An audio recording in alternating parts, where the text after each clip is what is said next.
a tutorial on my Ariel cosplay costume because I've had a lot of people message me, comment me about, that is the best looking Ariel I've ever seen. Can you please tell me how you did? And I'm like, sure, it's simple. Here, let me list you a large amount of steps and you try to follow them. It's kind of crazy.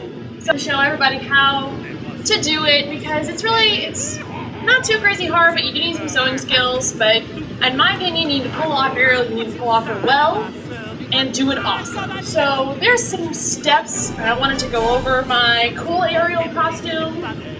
So, in my opinion, Ariel is the most fun cosplay to ever do because A, you can put this outfit on and you can literally go run around and people will just be in awe by you. You can go run around and sing part of your world at the top of your lungs and people do not care because you are Ariel and everyone loves Ariel. If you don't love Ariel, then there's something wrong with you and you need to get checked out. Voila! So it is comprised of 3 different parts.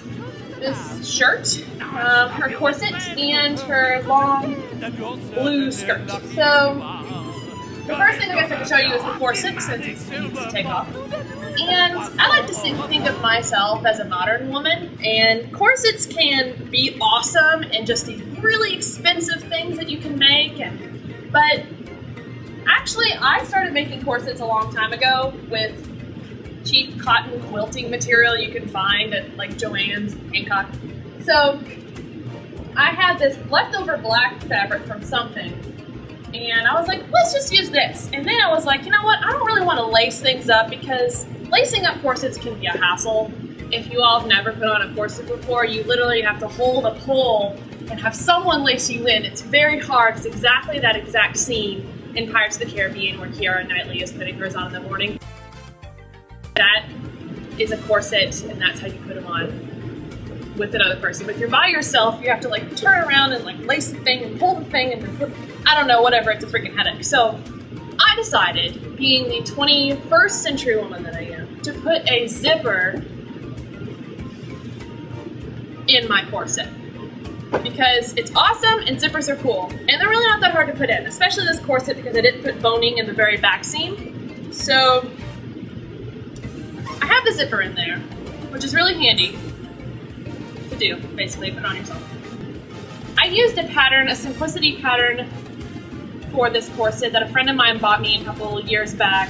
It was, I don't exactly remember the number, but it had to do with like recycling fabric and like upcycling different fabrics you used to have back in the day or whatever. So I laid it out and I kind of tweaked it a little bit because the actual corset that she wears for the movie is it's straight across right here and then it comes down in a deep V. It's not necessarily a sweetheart neckline and it's higher on the sides and lower in the front. So the corset that I had patterned for wasn't really exactly like that. So I made some alterations and made it work out for me. But altering a corset pattern can be difficult because there are a lot of pieces to make a corset in. So I suggest reading the directions a lot on those. These were kind of made using eyeballing it and not using a pattern. So corsets, you want to use a pattern for those. I use steel boning for all my corsets that I make. A, because it's the best, it holds you up, it doesn't mold to your body and stay that way.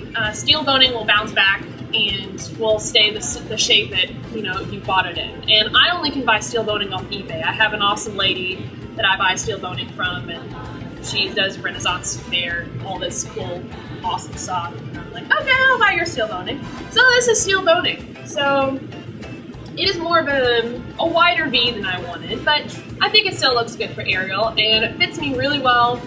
It keeps me upright throughout the day. Back problems, wear a corset because they will instantly fix your problems. So, let's see, how many pieces of boning did I use? 10 pieces of boning. So, I would say this didn't really cost me that much to make because I had the fabric left over, but the boning I also had here. So honestly, out of my pocket when I decided to make Ariel, this didn't cost me a dime. But over the years, I think I get a I get a little bit of steel boning from that woman. I think it cost me like $15, but that steel boning will last for very many projects. So this is a very cheap corset, but it looks fabulous on Ariel. And all the other ones that I want to make. I eventually want to wear this for Aurora in the future, so I don't know when that'll be. Anyways, so the next step is, I guess we can go over the shirt. This entire project came down to this shirt. If I didn't get this shirt right, I wasn't even going to do Ariel. I had the hardest problem with this shirt from it was even worse than the wig. The wig was a cakewalk, but this shirt was impossible. A lot of people just buy the shirts from Goodwill, but I wanted to hand make everything. This shirt is made out of t-shirt fabric from Joanne. So all of this fabric is from Joanne's, by the way, because I love Joanne's. She's great. Yeah, go Joanne. This is a white t-shirt fabric, but if you look in the movie, her shirt is actually a shade of blue, and it's what I like to call China blue. And there's actually a dye out there called China Blue. I don't remember what company makes it, but it's called China Blue. And that's the dye that I bought. We had a lot of fun dyeing this. It was a pain in my side because I had to do this shirt, re-dye it, and buy more fabric because the dye got too dark and I wanted it to be lighter. It took me several times to figure it out. But dyeing is something, once you get it, you know it. So let's just say, thank you, Amanda, for helping me on the dye process. We struggled that night, but it was a success. So, this is another shirt pattern that I bought from Simplicity. I put two patterns together. Her sleeves are actually called bell sleeves, and I also put elastic in the bottom to help it keep its shape instead of having like this big poofy thing that I've seen a lot of people do for their Ariel costume, which is totally cool, but I wanted more of a t-shirt feel, something a little snug to the body and not too crazy poofy, and I didn't want it to be too hot because this is a layered costume and I didn't want to be sweating. They're just regular shirt patterns you can get from any pattern company. I always use Simplicity because they have really good patterns and calls. Actually, all of them do when we're talking about. But it was a fairly simple shirt. Any kind of pattern will do. It's a scoop neck. But I really wanted it to be a t-shirt fabric type thing, so that's why it's stretchy and pretty loose. So that's the shirt, and it tucks into the skirt. So the skirt is another cool thing.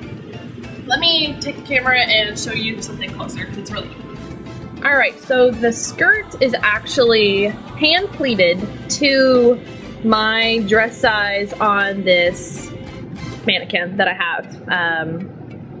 So what I did was, at the very beginning, I decided I think this is 3 or 2 yards. I bet it's completed, I think it's maybe 2.5 yards. So what I did is that I made my waist size, and then I hand pleated tiny pleats all around Ariel's lovely little waist, and kept the raw edge at the top because this is this is not a seamstress smart tip. You're supposed to cut this off and make a nice waistband and all that jazz. But one thing I like about cosplay is that you can do however you want because this is for you. So being a seamstress for a while now, this is a no-no, but an okay because you're a cosplayer. Woo! So once I completed pleating it all, and I tried it on several times and finally got it to fit well, I put a zipper in the back seam, and I hid it by several more ruffles that I did back here. So that's nice and hidden. I know this was going to be okay because it was going to go under my corset. So it was totally fine. So basically that's the skirt. And then I just did a regular hem. Just a regular turn-up hem, serge the ends. Pretty simple, actually. Ariel's day costume when she's Sans voice. But there's that. So the next thing I can show you is her amazing dun-da-da-da, wig and bow. To the back part of the wig. And I got this wig from epiccosplay.com. It's their long, red, wavy wig. Just plain wig. I didn't even sew any other pieces into it. It's very, very long. It is that I just had help from the beginning on how to do the lift at the top, but that's what I was able to. I guess that can be another tutorial, is how to make your Ariel hair perfect, because this is win. And if you win this, you win everything. Awesome. The bow. So I I put a ruler next to it to see how big it actually is, and it actually is 16 inches tall. I didn't even realize that, but it is. So I'm going to flip this bow over, and then you can see how it's attached to the head. It's attached by a barrette in the middle, bobby pin sewn on each top part of the bow itself to go into the hair once it's attached. The bow itself is 13 inches in width, and the bow top is about 9 inches tall. So I took 2 pieces of this fabric, which is the same fabric as the skirt, and just interfaced one side, and then basically sewed a big square, turned it inside out, cinched it in the middle with a piece of it, and I kept wrapping it and wrapping it and wrapping it until I got it to the spot that I wanted. I believe I hot glued it, which is another tailoring seamstress no-no, but you're a cosplayer and you can do that, so that's totally cool. Hot glued it. Once I was done with that, then I hand sewed. It's hard to see, but I hand sewed each of these pieces on as separate pieces. So these pieces are not a part of this square bow. And this is key, because if you try to tie a bow from this fabric, it gets really messy and knotted and doesn't look good. These are 14.5 inches long to the tip. So I just cut a piece out with a pattern that I made, attached 2 pieces together, sewed it together, turned it inside out, flipped it, pressed the seams out, pressed it nicely, and attached it to the bow. I mean, other than that, that's it for the bow. It's pretty simple, frankly, the bow, but that was the last thing I did. And once I got the bow completed, I called Ariel done, and it was one of the fastest cosplays I put together, but it turned out great. So yeah, that's the bow.